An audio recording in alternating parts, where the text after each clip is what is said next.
Andrew Michael Stone with Ryan Parsons, who is the owner and founder of Apex Gym. Thanks for taking the time, Ryan. My pleasure. Thanks for having me. No problem. All right, so tell me a little bit about Apex Gym, what you sought out to when you first founded the gym, what you were trying to achieve, what you're trying to accomplish, and where you're at right now. Sure. Well, I mean, the gym is always a passion project. You know, it started off as a way to do what I loved as a career, you know, and try to share it with as many people as possible. For me, martial arts had a really super positive effect in my life. I found I originally started training Kung Fu. I found martial arts when I was in a pretty bad place, you know, I'd just gotten robbed, beat up, mugged downtown. I was feeling like a victim. I had no confidence. And martial arts really gave me a platform and I guess a framework to build myself, build my character on.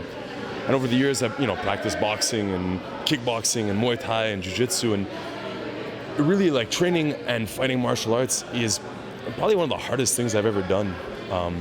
And I think through these hard challenges and these obstacles that you put in front of yourself, it's how you develop and grow as a person. So I started the gym to try to share that and to help other people kind of achieve, not just in the context of martial arts, but build themselves into the kind of person that can achieve in whatever they set their minds to.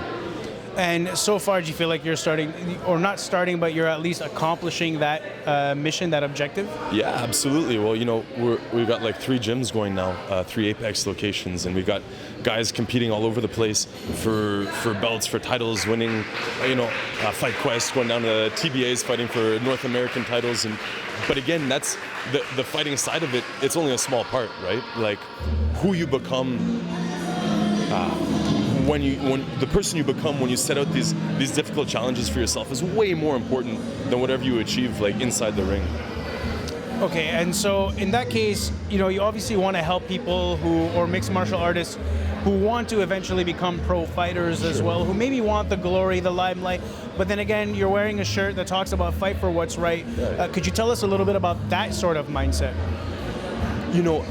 I always tell my guys, I have a few guys that want to turn pro, and that's great, and I'll support them and I'll push them with everything I can.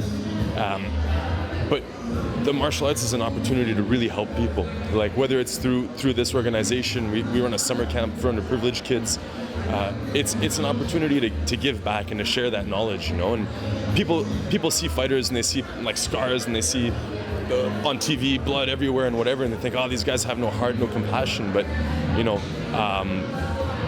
to be a fighter, you have to be willing to sacrifice and work as a team and work for other people as well, to help your teammates achieve, right? So there's a whole other side to training and fighting that just doesn't get put out there a lot in the mainstream. So if there's one thing that you want to say to people who are watching this interview right now, what's that one thing that you want people to retain?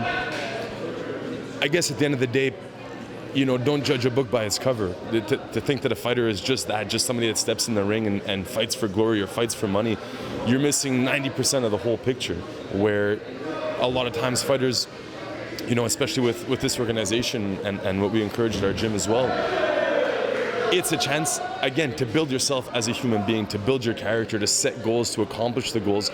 And if a fighter is competing until they're 30, 35 years old, they have a whole lifetime after that career to take these lessons that they've learned and put it into something positive and continue helping people. Excellent. And now, because we're in 2018, Sure. Of course, I'm going to ask you if you could just let everybody know where they can find you on social media, and if there's anything else you'd like to plug, now's your chance. Yeah, absolutely. Thank you very much, man. We got a Facebook page, we got an Instagram page, all that jazz. Come check us out. We got a gym downtown near Concordia, a gym in Verdun, and a gym up in Ville Saint Laurent. Excellent. That's Ryan Parsons. I'm Andrew Michael Stone for Stone on Sports.